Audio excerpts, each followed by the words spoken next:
ఐటీలో ఎంట్రీ కావాలా? Trainee software engineer గా అజా కోడింగ్ ట్యూటర్ లో 2 వీక్స్ ట్రయల్ పీరియడ్ లో వెంటనే చేరండి. మా ఇంటికి రండి రండి అన్నారు. మా ఇంట్లోనే ఉన్నాడు, అరెస్టు చేసుకోండి అన్నారు. అంతలా పిలిస్తే మేం రామా అంటూ వెళ్లిన పోలీసులు అరెస్ట్ చేసి తీసుకెళ్లారు. మాజీ మంత్రి అంబటి రాంబాబు చేసిన ఈ పని ఇప్పుడు వైసీపీలో హాట్ టాపిక్ గా మారింది.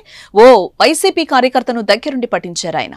పోలీసు వారికి కూడా చెప్తున్నా, మీకు రాజశేఖర్ కావాలి అనుకుంటే ఇప్పుడు వచ్చి తీసుకెళ్ళండి, రికార్డు అవుతుంది. నేను ఇప్పుడు రెడీగా లేకపోతే మా ఇంటిగా ఉంటాడు, వచ్చి తీసుకెళ్ళండి. ప్రస్తుతం సోషల్ మీడియాలో అసభ్య పదజాలంతో పోస్టు చేసిన వారి భరతం పడుతోంది ఏపీ సర్కార్. అలాంటి వారందరినీ ఏరి మరీ లైన్ లో పెట్టి అరెస్టు చేస్తోంది. ఇప్పటికే ఎంతో మంది ఈ లిస్ట్ లో ఉన్నారు. వైసీపీ హయాంలో సోషల్ మీడియా వేదికగా రెచ్చిపోయిన వారంతా ఇప్పుడు కేసులతో సతమతమవుతున్న పరిస్థితి.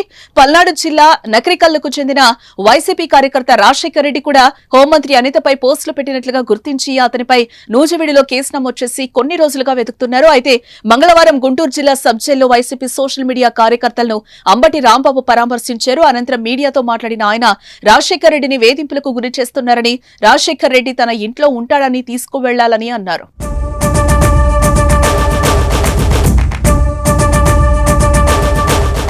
తాము వెతుకున్న వ్యక్తి అంబటి పక్కనే ప్రత్యక్షం కావడం, అందులోనూ నా ఇంట్లోనే ఉంటాడు, తీసుకువెళ్లండి అని అంబటే క్లూ ఇవ్వడంతో పోలీసులు వెనక్కు తగ్గలేదు. బుధవారం గుంటూరులో అంబటి ఇంటికి వెళ్లిన పోలీసులు ఆధారాలను చూపించి రాజశేఖర్ ను అరెస్టు చేశారు. అక్కడి నుంచి పోలీస్ స్టేషన్ కి తీసుకెళ్లారు. అంబటి చేసిన ఈ పని వైసీపీలో హాట్ టాపిక్ గా మారింది. అంబటి తీరును ఆ పార్టీ కార్యకర్తలే తప్పు పడుతున్నారు.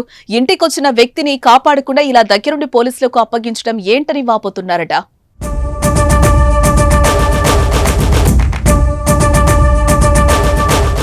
మరోవైపు ఈ కేసులు ఇప్పట్లో ఆగేలా కనిపించడం అయితే లేదు. మున్ముందు మరికొందరిని కూడా పోలీసులు అరెస్టు చేసే అవకాశం ఉన్నట్లుగా తెలుస్తోంది. సీఎం, డిప్యూటీ సీఎం, మంత్రులు, వారి కుటుంబ సభ్యులపై సోషల్ మీడియాలో పోస్టులు పెట్టే ప్రతి ఒక్కరిని కూడా అరెస్టు చేస్తామని పోలీసులు స్పష్టం చేశారు. సినీ డైరెక్టర్ రామ్ గోపాల్ వర్మ, శ్రీరెడ్డిలపై కూడా కేసులు నమోదయ్యాయి. బుధవారం హైదరాబాద్ వెళ్లి విచారణకు హాజరు కావాలని రామ్ గోపాల్ వర్మకు నోటీసులు ఇచ్చారు.